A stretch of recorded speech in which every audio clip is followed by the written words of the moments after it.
প্রিয় শিক্ষার্থী, তো আজকে আমরা খুব সুন্দর একটা টপিক শিখব, যেটা আমাদের পরিসংখ্যানের ক্লাসে বাকি অংশ রয়েছে।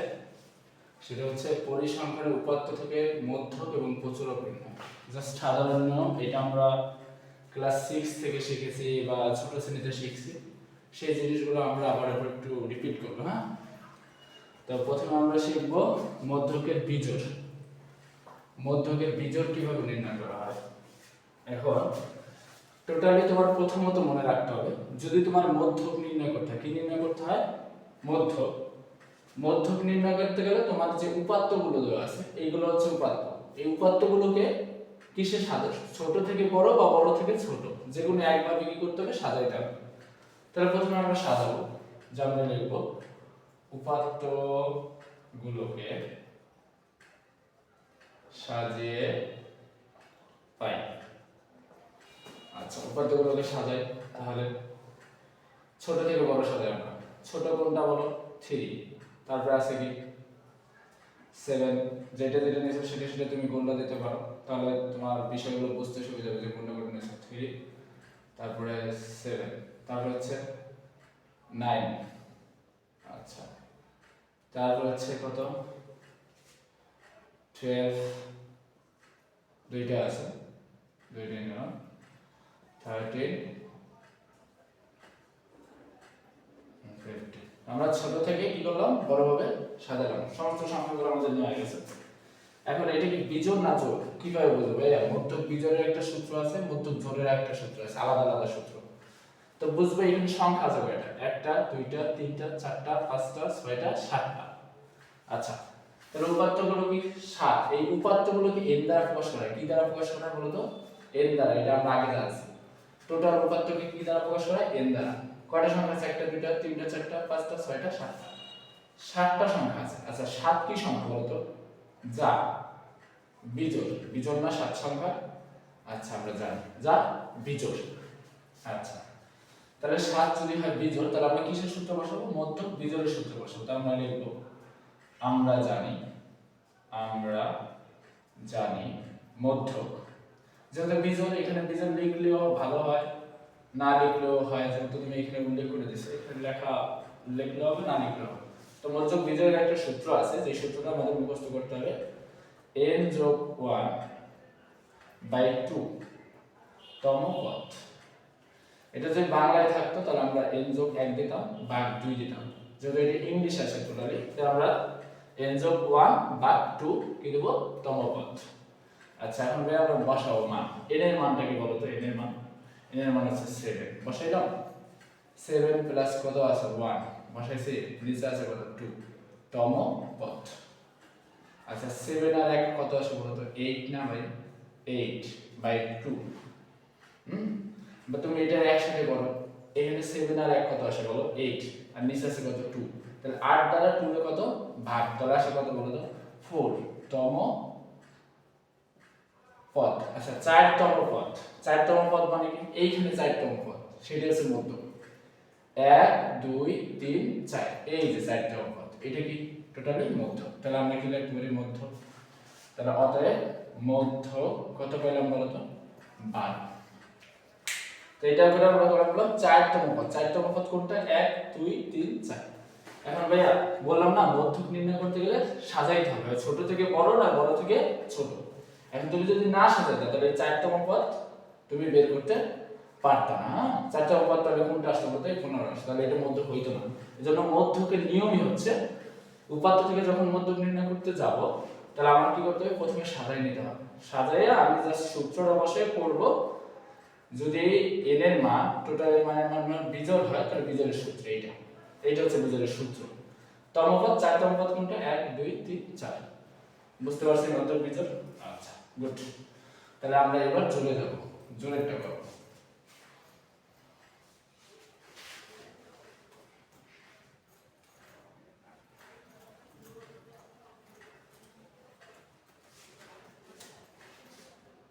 আচ্ছা, আমি একটা প্রশ্ন দেই।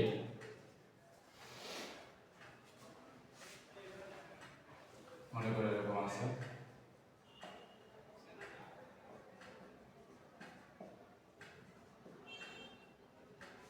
এত এর মধ্যক নির্ণয় করো। কি বলছে? মধ্যক নির্ণয় কর।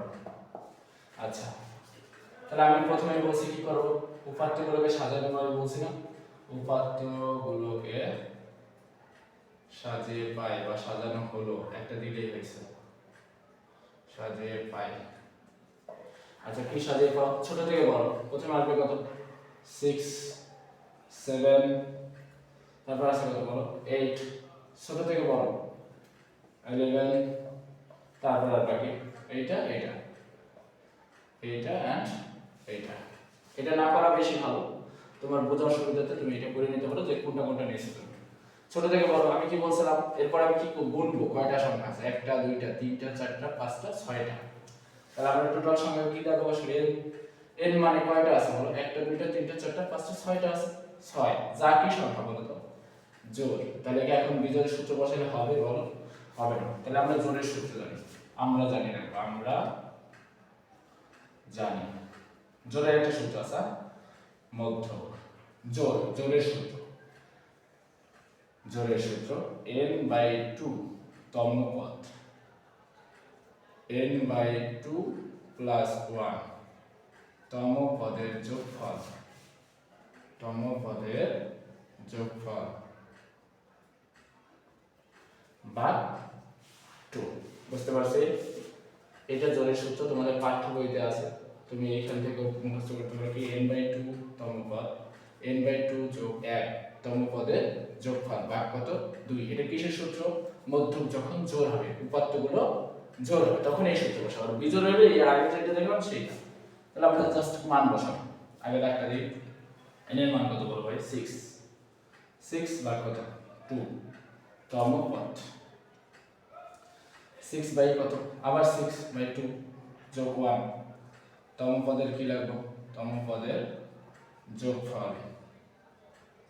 এখন ভাই তম পদ দেওয়া লাগবে, হ্যাঁ লেখা লাগবে, এখন আবার লিখলে না লিখলে হবে না এখানে। 2 দিলাম। তুমি এখন একটা বিষয় বুঝো, 2 এর সাথে 6 এর ভাগ কত আসে বলো তো? 3 আসে না ভাই?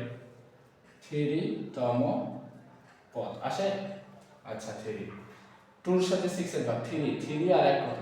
4, 4 তম পদের যোগফল বলছে না ভাই? যোগফল ভাগ কত? 2। ঠিক আছে? আচ্ছা তুমি এখন বলো 3 তম পদ, 3 তম পদ কোনটা বলো? 1 2 3, 8 বসাইছি। আচ্ছা এবার বলছে 4 তম পদ, 4 তম পদ কোনটা? 11, 11 বসাইলাম। আচ্ছা কি বলছে? যোগফল বলছে। যোগফল বলে কি দেব? মাঝখানে যোগ দেব অবশ্যই 2। দেখছো? আচ্ছা এখন কি আর তম পদ থাকবে বলো? তম পদ তুমি নিয়ে নিছি, এখন আর তম পদ লেখার কোনো প্রয়োজন নাই। তাহলে 8 আর 6 11, ঠিক আছে? 8 আর 11 যোগ করলে কত হয় বলো? আমরা জানি 19, 19 এর সাথে 2 ভাগ দাও। 19 ভাগ 2 ক্যালকুলেটরে করো, মুখে করো। 19 ভাগ 2 এর কত আসে বলো? 9.5। কত আসে? 9.5। এইটাই কি বলতো? মধ্যক। এটাই হচ্ছে জোড়ের মধ্যক। তাহলে আর মধ্যক কত? 9.5।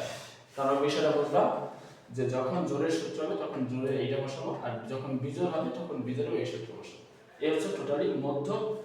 শুধু যখন এই উপাত্তগুলো থাকবে, হ্যাঁ সারণী থেকে মধ্যক নির্ণয় কিন্তু আমরা আগে করাইছি, জাস্ট উপাত্ত থেকে। এগুলো ক নম্বরে বেশি থাকে, ক নম্বর বা টিকে, বিশেষ করে টিকে থাকে আর হচ্ছে ক নম্বরে থাকে, তখন আমরা জাস্ট এইভাবে মধ্যক করব। হ্যাঁ আচ্ছা, সারণী থেকে মধ্যক নির্ণয় কিন্তু আমরা আলাদাভাবে শেখা হয়েছে। ঠিক আছে, তুমি ভালো করে দেখো না। আচ্ছা এবার আমরা প্রচুরক নির্ণয়টা শিখব।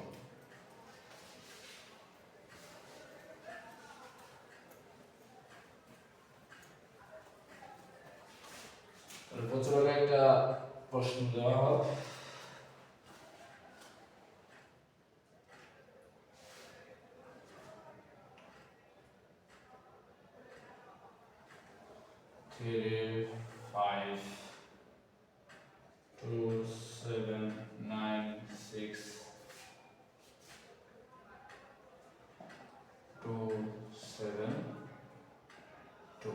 কি বলছে? প্রচুরক নির্ণয় কর, প্রচুরক নির্ণয় কর। ঠিক আছে, কি নির্ণয় করতে বলছে? প্রচুরক নির্ণয় করতে বলছে। এখন অনেক সময় প্রচুরক আমরা এখান থেকে নির্ণয় করতে বলি, কিন্তু অনেক সময় টিচাররা বা ইত্যাদি ইত্যাদি সাজাইতে কথা বলে, তাহলে আমরা প্রচুরক সাজাই নিবা।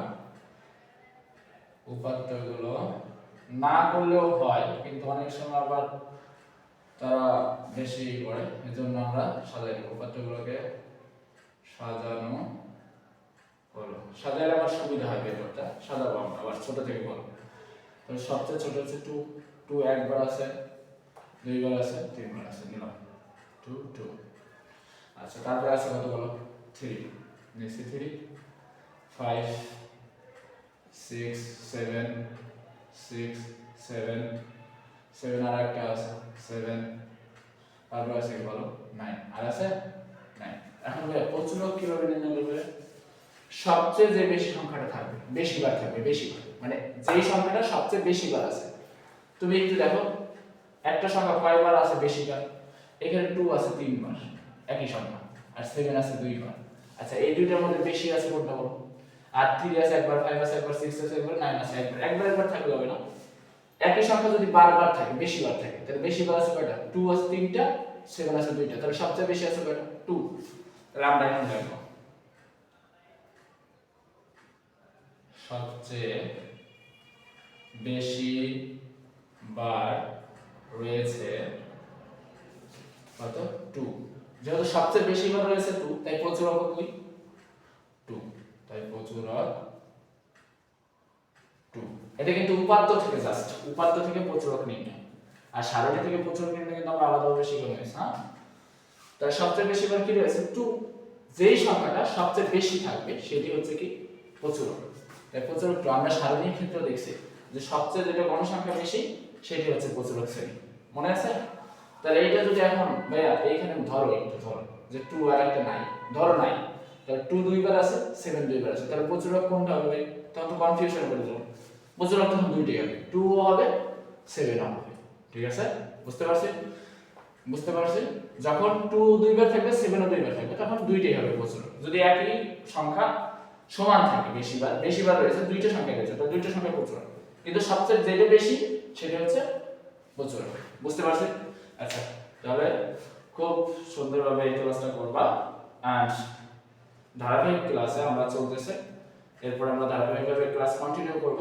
তোমরা আমাদের বিষয়গুলো ভালোভাবে বুঝলে। ঠিক আছে, ভালো থাকো সবাই।